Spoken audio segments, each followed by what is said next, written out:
House Speaker Kevin McCarthy says he and President Biden are still not close to a deal on the debt ceiling. There's less than 2 weeks left until June 1st, which is when Treasury Secretary Janet Yellen said the U.S. could default on paying its bills. The federal government is expected to take in nearly $500 billion in tax revenue the next month, but has expenses totaling more than $600 billion. That means they'll need $100 billion more than they have in order to pay for things like Medicare, Social Security, veterans benefits, and federal salaries. The Treasury Department will also need to pay for any bonds that have matured. Here to break down how the White House is weighing the risks of default with its political priorities is Jeff Stein. He is the White House economics reporter for The Washington Post. Jeff, it's good to have you back again. At this stage of negotiation, so hard to tell where there are major differences that are real and can't be resolved, and where there are major differences that are going to get resolved, but everybody's saying what they need to say and posture in public for their own constituencies. Can you help us understand what's a real sticking point at this point? I actually think that that's a great question, John. There's really one fundamental issue that divides Speaker McCarthy from President Biden, and that is, simply put, what will the federal government spend on, not on Medicare and Social Security and some other programs like that, but on basically the rest of the federal government, this pool that Washington people call discretionary funding.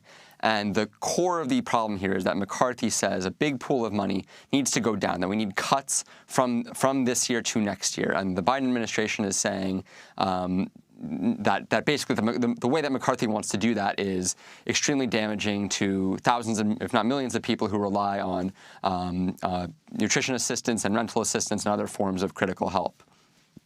And is the debate over? Is it over these? We've heard about caps and capping it at various years. Is it about how long those caps would go and essentially staying at current level, even though population increases, which tends to lead to the increase in some of these programs? I mean, when people hear in the next few days, what should they listen for to understand that point you just made about this non-defense discretionary part of the budget that's being debated over?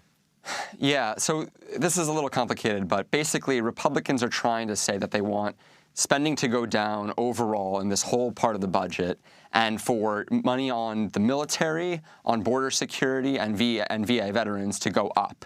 And for that math to work, Republicans don't want to come out and say, we want to cut every other program by what it would be amount to a 10, 12% cut to programs for nutritional assistance and other things I just mentioned. So what they're saying is we want the overall amount to go down and for the military to get more money. To do that, to make the math work, you really have to take a hatchet to really important programs, for vital programs to millions of people. But because they don't want the political downside of saying we want to cut these programs by that much, they're saying overall we need to rein in spending and simultaneously increase spending on these other programs.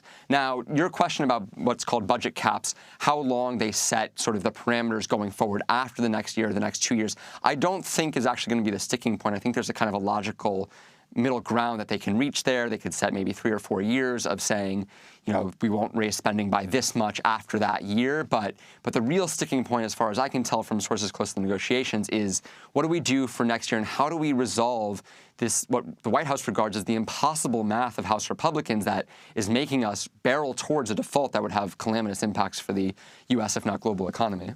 Let me ask you about the clock question, Jeff. So some Republicans are questioning Treasury Secretary Janet Yellen's June 1st deadline. You've written both about the person who comes up with that deadline and also you're reporting recently on the moves Treasury is making to see if federal agencies can delay some payments.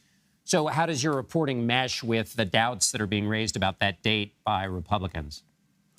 Yeah, so House Republicans, including Representative Matt Gaetz, said today he had some derisive remark about Yellen, Treasury Secretary Yellen, and her Ouija board for understanding this. I think it's a little tricky because House Republicans have created a bit of a straw man where they say, we don't believe Janet Yellen's June 1st deadline for the financial crisis to hit.